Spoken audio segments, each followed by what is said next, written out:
Hey friends!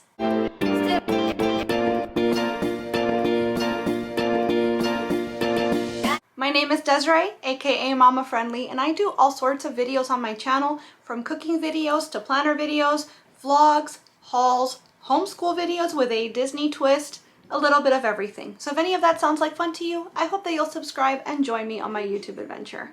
For the last couple of years, we've been doing Disney homeschool themed videos around Disney movies, characters, or rides. This year, I decided to change things up and we're still doing Disney themed homeschooling, but we're going to be centering our lessons around the Epcot World Showcase. I thought this would be a great theme to base our lessons on because it gives us so much opportunity for different branches of learning. Obviously, we're learning about geography. We're going to learn about each of the different countries' languages and traditions and culture, how people live there as opposed to how we live. So we've got social studies thrown in the mix as well. I'm of course throwing in a lot of life skills. So cooking has always been an important part of our homeschool series, and we're going to aim to create an authentic recipe every single time that has to do with the country or traditions that we're studying.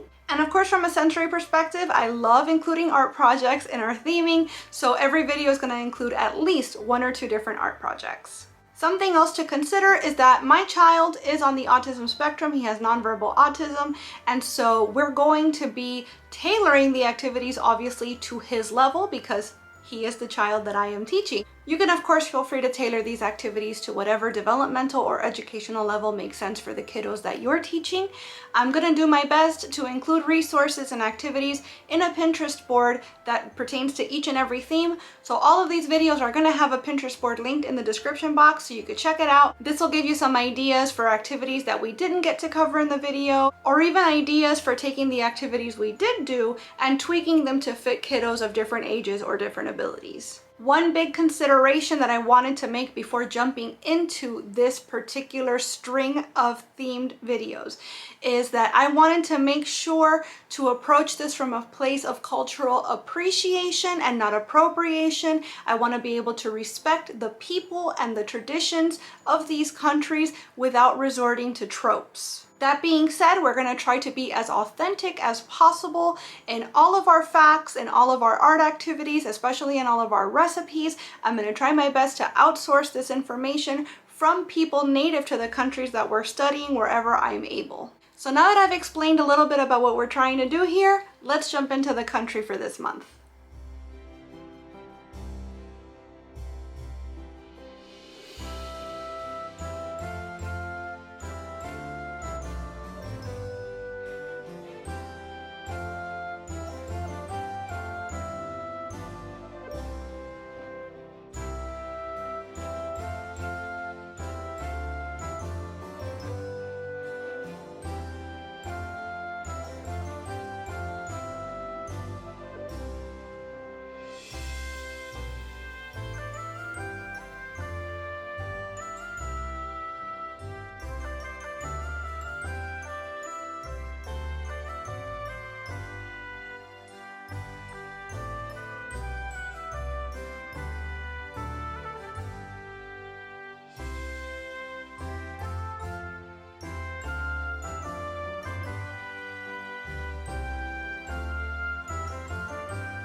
We're sharing some of the fun videos that we've been using this month to learn more about the UK.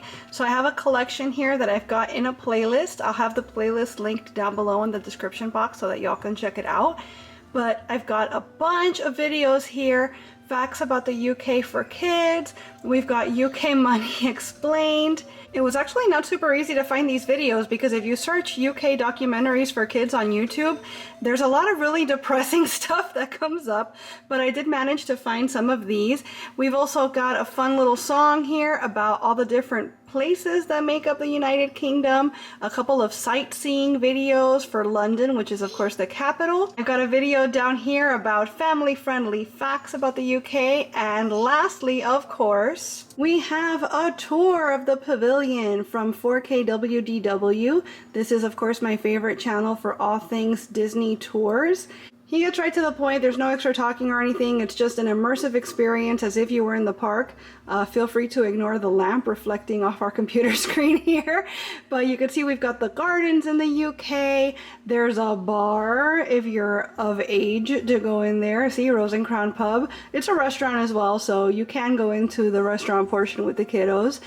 They have the best fish and chips in the little area back here. If you're coming from France, it's one of the first things you come across.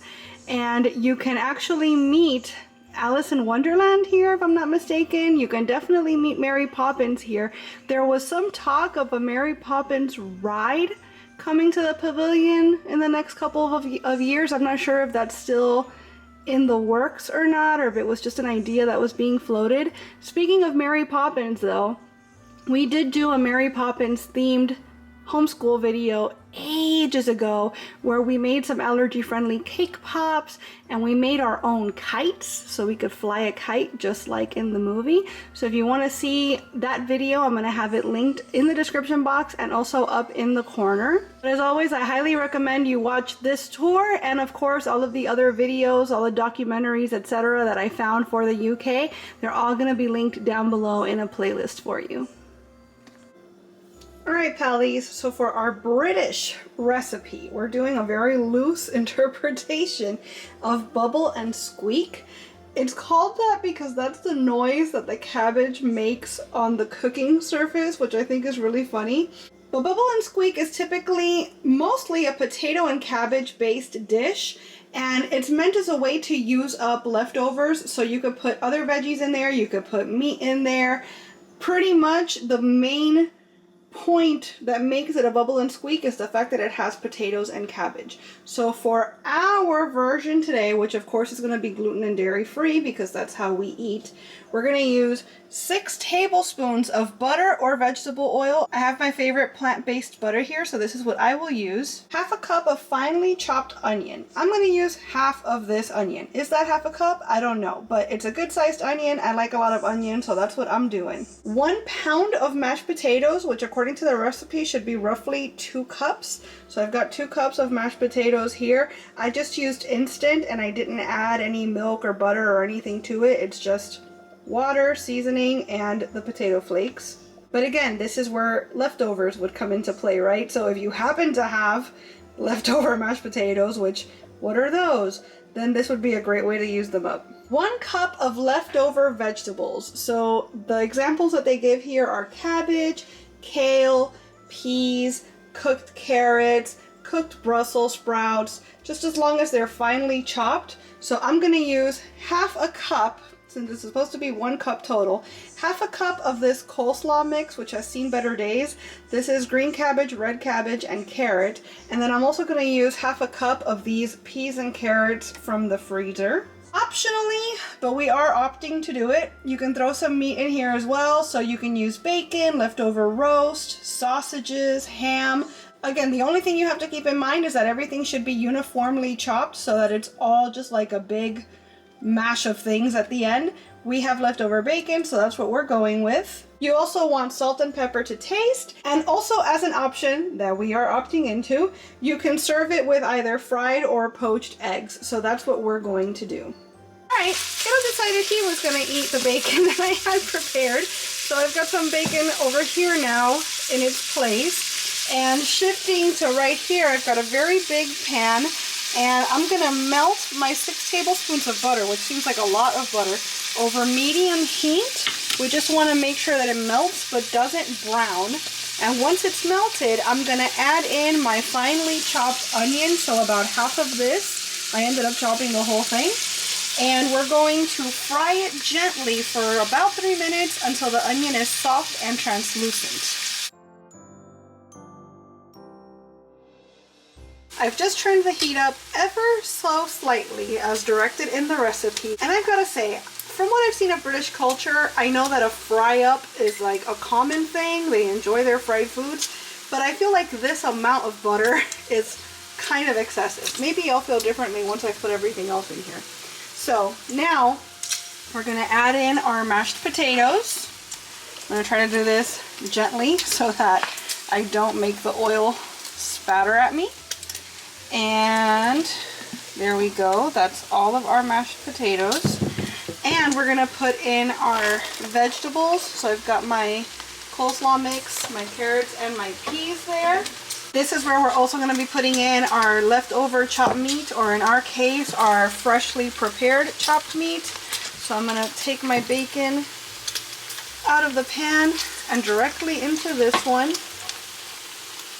Got my little slotted spoon so I don't bring too much extra grease from the bacon pan in here, because we know we've got plenty of grease going on already in this pan.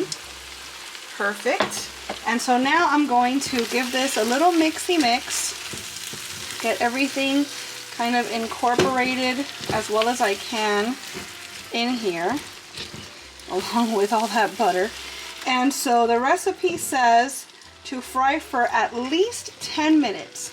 It says turning everything over continuously in the melted butter to ensure that the potato and vegetables are reheated, which makes sense because remember, this is meant to be like straight from the fridge, right? You're using your leftovers for this, so they want to make sure that everything that is leftovers is properly heated throughout.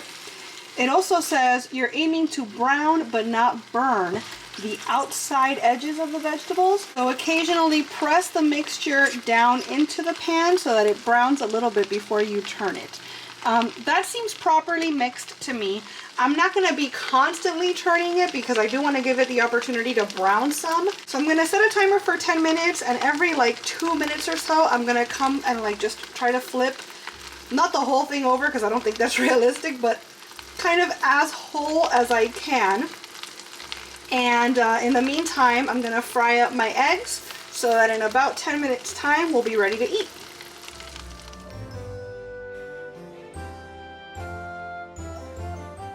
It's been 10 minutes.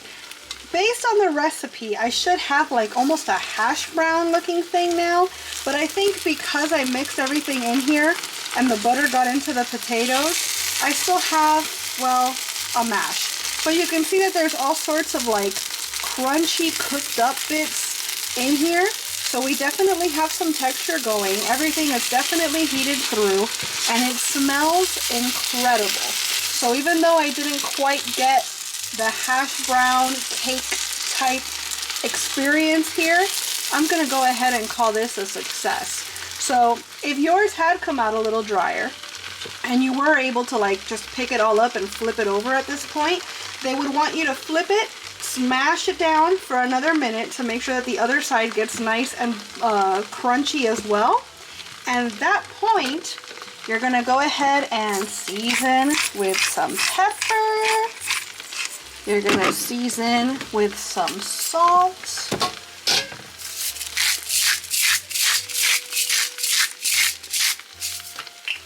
And your Bubble and Squeak is ready to serve along with your fried or poached eggs.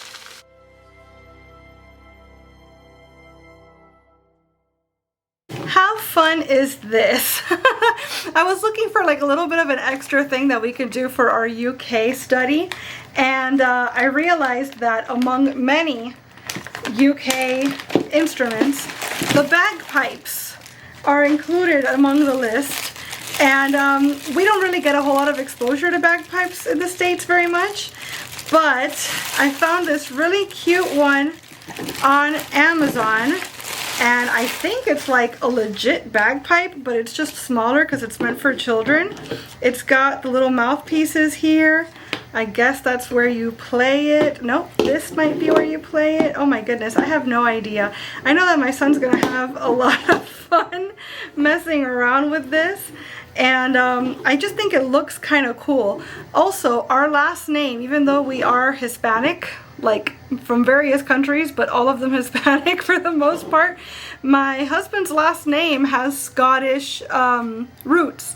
And so we looked up our family crest, our family tartan, because apparently he has one. And these colors are very close to the family colors. So I thought that was very interesting. We're gonna have to look up some videos or something of how exactly this goes, because I know that one part you blow into, the other part is almost like to relieve the pressure in the bag, and then these bits also make sound, and there's a whole thing to it, right? But now we actually own a bagpipe. Which is pretty interesting. I don't know very many families, particularly stateside, that can say that.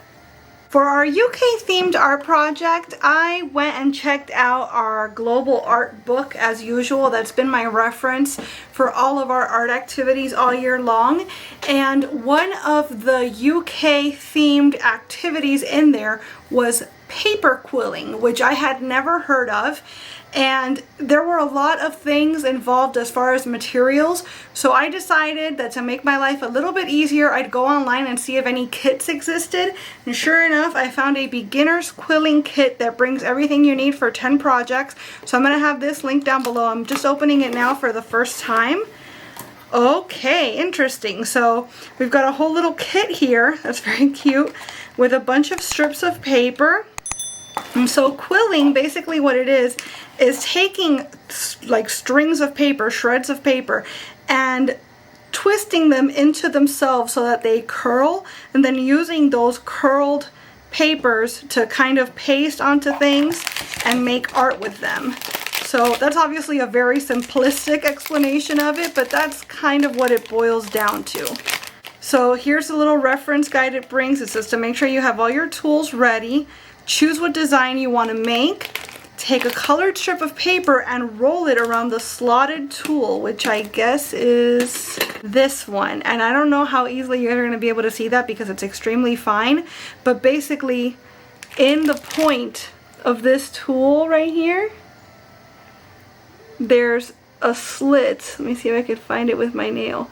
See, there's a slit right there that you're meant to put the paper in. And then once the paper's in there, you can twist the tool, and that's what's going to help you curl your paper, just like that. It brings this little circle board so that you can undo it inside whatever size you want, and that way you can kind of keep control of just how much your paper spreads open once you take it off the tool. Then you're going to put glue on your scrap paper, and using our tweezers, which are right here, we're going to lightly dip the shape into the glue and then stick the shape to our cardstock so that we can create all of the shapes that we want to create. So I don't know how long this is going to hold my son's attention, to be completely honest, but I think we can definitely give it a try. And it does bring, see, like it's got little cardboard greeting card type things. There's also just plain sheets of cardboard. So this is where we're going to put our final projects. It brings little jewels that you can then use to decorate your final art. So you can make grapes, butterflies. The easiest one seems to be the heart. The longer the paper strip, the bigger the shape. And then it's got a chart here for all the different shapes you could try to make and the techniques that you'd use for each. Yeah, and it looks like for the heart, you just need to make 2 teardrop shapes. So you take a loose coil and pinch one end. So I'm going to open up our paper here. Oh, it brings 2 layers of paper. So there's plenty here for all sorts of different projects. Let's find a couple of red pieces. I kind of want to do the first one myself to get a feel for it, and then we'll bring Kiddo in here to do the second one. And this is going to be good for fine motor practice as far as like being able to thread the paper onto the tool. You have to be able to keep control of the paper while you're making your shape. Let me see. So here's the bit with the slice in it. There we go. So you can see there that my paper is inside the tool, and now you just kind of curl it like that. And we want a loose coil, so I'm going to kind of not encourage it to tighten up too much. Oops, it's loosening up just a little bit too much actually. Okay, and now, oh boy, I guess this is where this thing would come in. So now that I've got my loose coil, I'm going to take it off the tool and pinch the end here. And see? So now I'm gonna leave this right here. I don't know how smart of an idea that is because it might come undone, but I know my son's gonna enjoy gluing that. So I'm gonna leave that for him. Oh, and it does bring the glue also, perfect. So now that I've done the first one, I'm gonna let him do the second one and he can do all the gluing. Check it out. See, we've got this first one. We're gonna put, can you put glue here? Squeeze, squeeze, squeeze. Oh, that's a lot of glue. Okay, thank you. Here, can we put this swirl on the glue? Just like that, go ahead. Oh, that's a nice swirl. Okay, pretty cool. I'm gonna put the teensiest bit of glue on the inside here, just so that the coil will stay in place. Now it's gonna be your turn. You're gonna make this one, okay? So I'm gonna set you up here. Whoops. This is testing Mommy's hand-eye coordination too. Alright, we're in. Okay, look, you see how Mommy's twisting it? Can you twist it? Here, you twist the green part. There you go. Twist, twist, twist. Keep turning. Good. Keep going, keep going. Whoops. Twist, twist, twist. That's good twisting. We're already kind of losing interest. That's okay. They can't all be winners, right? Okay, the second one turned out a little too tight, so I'm kind of trying to encourage it to loosen up some here in the middle. And then we're going to give it its little pinch. Cool. Let's glue the end right there so that it maintains its little teardrop shape. And now, can you put more glue right here? Nice work. We're gonna put this one next to it. Here. Can you put it down right here next to it? Beautiful. Look at, you made a heart. That's pretty. Okay, it's very simple, but I think we officially just quilled paper, guys. Good job. Yeah. All right, friends, that's going to do it for our UK themed homeschool curriculum. We had so much fun with this one. The recipe was delicious. I think I might have misread it though.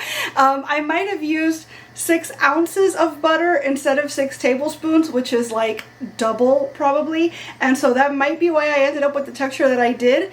That being the case, I will definitely adjust next time. But I will say the way I made it was pretty dang good. I mean, how could you go wrong? And the art activity, it was a little difficult to get my son super engaged with it, but he did really like the final product. We ended up making a greeting card for Daddy, and Daddy has it displayed on his desk now. And Daddy was very impressed at how much better Kiddo's quill turned out than mine. It's fine, it's fine. We all have our skills, right? And maybe paper quilling is not mine. But we did enjoy ourselves thoroughly, and I'm almost kind of sad to see this curriculum coming to an end because we just have one country left. Next month we're exploring Canada, the last country in the World Showcase, and it looks like it's gonna be fun, but you know, this has been a really great project to take on, and we've enjoyed every step of the way. I hope you have enjoyed watching as well and following along. If you've been doing any of these activities, let me know what your favorite country has been so far, and if you have any ideas maybe for more Disney themed homeschool that we can do in the coming year, drop your suggestions below because I'm kind of drawing a blank. As always, thank you so much for being here and watching this video. I really hope you enjoyed it, and if you did, I hope you'll please give it a big thumbs up. I'd also love it if you would subscribe and click the notification bell because I post at least 3 times a week and I wouldn't want you to miss a minute. Thanks so much again for watching. See you real soon.